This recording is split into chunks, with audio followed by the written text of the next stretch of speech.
Apart from being the first heavier cavalry in the West, the French Gendarmes are also regarded as standing army in Europe and military power victorious in the Hundred Years' War, although they also one of the causes behind the emergence of Pike and Shot Warfare. Nevertheless, they were occasionally the most despised men in their own nation. They were maybe the most feared and orderly cavalry troop. Middle Ages. Despite all of that, they are widely disregarded by current historians and YouTube history alike. Prior to examining the gendarmes, as they were known in French, why they were developed, why were they successful, and why were they so much relevant? In the closing decades of the Hundred Years' War, the Kingdom of France, which was dominated by the family of Valois at the time, ran into major administrative and strategic issues. These needed speedy and effective correction if the French wished to win that war. Firstly, England and its allies had been gaining control of significant sections of northern France. As the conflict carried on, the French more and more found themselves on the losing side. Secondly, the Valois monarchs were encountering difficult ties controlling their own armed forces, notably the mercenary units, which often ravaged France in moments of military instability that are known as escorcherie, which approximately translates to slaughter. The historian Paul Solon explains, left to their own resources, these troops imposed throughout France a reign of terror, which the Valois monarchs was, for decades, unable to end. It is the solution to those problems that unintentionally brought about the gendarmes. In the course of a wide-ranging military reform by the French monarchs in the 1430s and 40s, many of the mercenary troops were violently disbanded or compelled to join the king's formal services. Those who did not join were hunted down viciously by the other corporations, who now worked in the name of the French monarch himself, and were both paid regularly as well as garrisoned at the expense of the French crown in the frontier towns in northern France. These reconstituted contingents are known as Compagnies d'ordonnance, named after the royal decree, a decree issued by the king.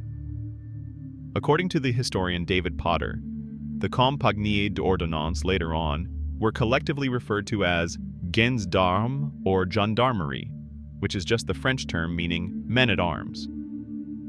The Compagnies d'ordonnance were administrative rather than military formations. This signifies that they were garrisoned together, but they did not fight as one formation in battle. The lowest structural entity was referred to as a lance, which was a fairly common administrative unit in the European armies of the medieval and early modern periods. The initial lance, the Compagnie d'ordonnance of 1445, however, did not genuinely consist of several gens d'armes. In truth, only one member of the lance was a strongly equipped man-at-arms. The other men in the company were one light cavalryman, two archers who were mounted but fought on foot, a valet, and a page. This composition would vary, but we'll pick up on it later in the video. From a tactical point of view, the original idea of the Compagnie d'ordonnance was to combine the strengths of the heavily armored knights that, traditionally, France had been bringing the battlefield and longbowmen that were still considered one of the most effective troops. They owed their notoriety in part to the French failures in battles like Crécy, Poitiers, or Agincourt, where the English and Welsh archers had contributed substantially to besting the French force. But unlike their role models, the archers of the Compagnie d'ordonnance were mounted.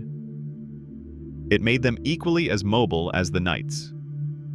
Apart from these new mounted archers, the French crown also made use of infantry archers, the so-called Frank archers, free archers. While were somewhat modeled after the English and Welsh archers as well.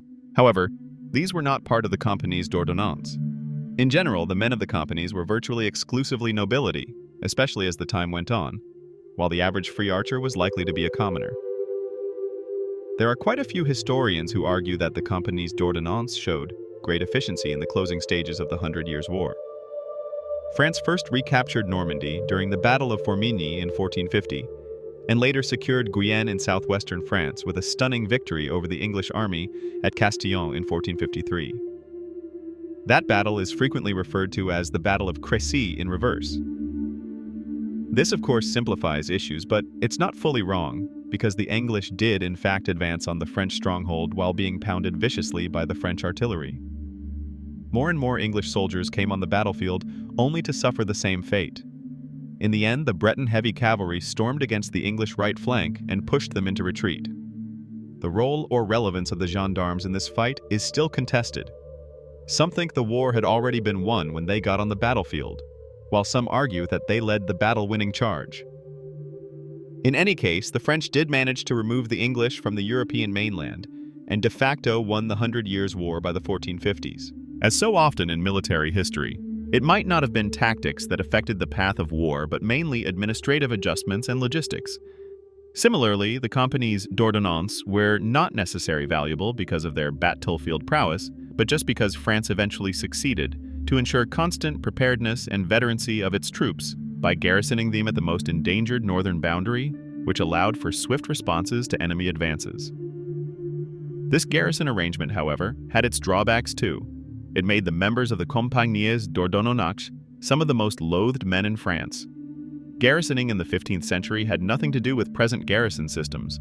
Garrisoning armies of troops in the late Middle Ages meant that the host towns must share their commodities, pay for the soldiers' expenditures, and shelter the garrisoned men, often in private dwellings. How horrible a reality this was is best comprehended by bearing in mind that garrisoning forces this manner was actually commonly used to punish a town, local lord, or population. There are examples in the administrative records which reveal that in some circumstances, the garrisoned personnel were relocated every 3 months from house to house in order to divide the weight equitably among the population. But reams of complaints suggest that housing soldiers was anything but pleasant. By 1467, the following criteria for one garrisoned lance were demanded all across France: a room with a chimney, 3 beds with linen, 2 pots, 16 dishes, stables for 6 horses with enough to store 3 months' food for 6 men and horses. There is no doubt that this did not put an end to interminable negotiations and quarrels between people and military. This system of accommodation also opened the door for corruption. Among the many examples, the one of a certain commander by the name of Charles de Coulon stood out. He defrauded the king by keeping his company under strength. Every time a royal official arrived to muster his company, he merely directed several staff to stand in the place of the missing men. All the while, Charles was pocketing the money of the absent soldiers for himself. Another example from a village in northern France depicts the everyday life of the garrisoned males pretty well. There, at some time, the lodgings were so congested that an archer and a servant of the same lance were forced to share a bed. According to the historian Paul Solomon, this was particularly bad in the situation for the servant because the archer was continually bringing home women of, well, ill repute, leaving the servant with no space and especially no peace to sleep. The resultant acrimony finally resulted to the archer's death when, on the servant's complaint, his commander arrived to evict the latest prostitute and a heated quarrel followed. Henceforth, the archer lay with frigid worms instead of warm women, and the servant finally had his peace and quiet. Although the Compagnies d'ordonnance contributed to France's success in the 100 Years' War, the country was not at peace just yet. In the 1470s, Louis XI had to contend with the rebel Lias Counts of Armagnac in the southwest before he could turn to capture sections of the lands of the Dukes of Burgundy to the east. Finally, his successor, Charles VIII, conquered the large western duchy of Brittany in 1488. From a military perspective, France was now beyond challenge at home. But despite the peace, France retained their massive and costly forces, and that decision is largely considered the true innovation of their military reforms. Indeed, many historians have termed the Compagnie d'ordonnance the first standing army in Europe. I, for one, would be a bit more circumspect with this conclusion. After all, several historians point to the ancient Romans, ancient Egyptians, and even the Akkadian Empire of Sargon the Great, thereby arguing for far earlier standing armies, albeit not necessarily centered in Europe. Some think Alfred the Great's Anglo-Saxon furred soldiers were a standing army, but here too, caution is suggested because the fyrd was still built on a militia structure, not altogether untypical for the period. Other historians contend that there had been no such thing as a professional standing army in Europe up until well into the 17th century. However, what is undoubtedly apparent is that the French had a permanent and competent military readily at hand whenever they needed it. Only extremely well-bred and trained horses were able to carry this amount of armor, and the man wearing it, into combat. In this literal sense, the designation heaviest cavalry in the West seems appropriate. Eventually, the weight of the equipment forced each man-at-arms to have 2 or 3 horses at the ready, whereas each of the so-called archers had 2 horses. All of this was fairly cautious from a tactical point of view, as it was rather the continuation of medieval tactics and equipment. In addition, a lance was exceedingly costly. Their pay was, as David Potter mentions, the equivalent of the revenues of a small barony. Both cost. These tactics were reasons why the gendarmes had to alter their ways in the 16th century. Initially, there were 2 tact. Their companies were managed directly by the king, meaning that in theory, they weren't regulated by feudal patron-client ties that had defined armies in the Middle Ages. Their companies were managed directly by the king, meaning that in theory they weren't regulated by feudal patron-client ties that had defined armies in the Middle Ages. However, loyalty to the king was fickle, especially in the French Wars of Religion. Throughout the 16th century, several companies favored obeying their captain instead of their monarch. In any case, with France at peace following the 100 Years' War, the French monarchs soon shifted their attention to a new opponent, the Habsburgs. They had managed to gain various territories surrounding France via a series of successful marriages and diplomacy. Generally, theoretically, the French wished to prevent any further frontiers with the Habsburgs, but as the Habsburgs achieved control over Spain in the 15th century, that was not really an option.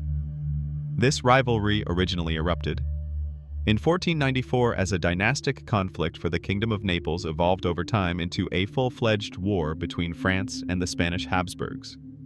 In the subsequent infinite succession of up until the mid-16th century, the Compagnies d'Ordonnance played a major role.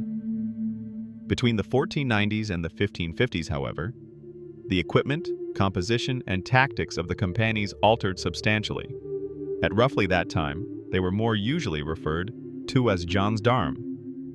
This might have been caused, or at least furthered, by the fact that during the 16th century, a company constituted only of men-at-arms and archers, hence all footmen had eventually been excluded from the lance. The archers, however, evolved into progressively more heavily armored cavalry warriors themselves. So, confusingly, the archers were still dubbed archers, when they had in fact become slightly less armored men-at-arms. Toward addition, the gendarmes' heavy armor was even thickened toward the beginning of the 16th century to deal with the menace of guns. The same goes for their horses. According to David Potter, a man-at-arms with his armor, including the horse armor, might potentially weigh up to 150 kilolers, roughly 350 pounds. Acts of attack utilized by the gendarmes, the charge en hâte in a mass, and the advance en haie in successive lines, with enormous speed seeking to destroy the opponent, commonly referred to as French rage. Attacking in such a way demands a very good awareness of cohesion, as you have to be completely confident that all guys behind and besides you totally commit to the charge. The gendarmes managed to perform such charges because to a code of honor special to the principles and norms of the nobility. Because almost all gendarmes were nobility, they shared these beliefs and had a good esprit de corps. Nevertheless, Potter explains that this fury of the gendarmerie was a tactic that came under attack later in the century and was to be replaced by 1600. It was profoundly put into doubt by the development of the Pike Square and stiffened by arquebusiers in the first quarter of the 16th century.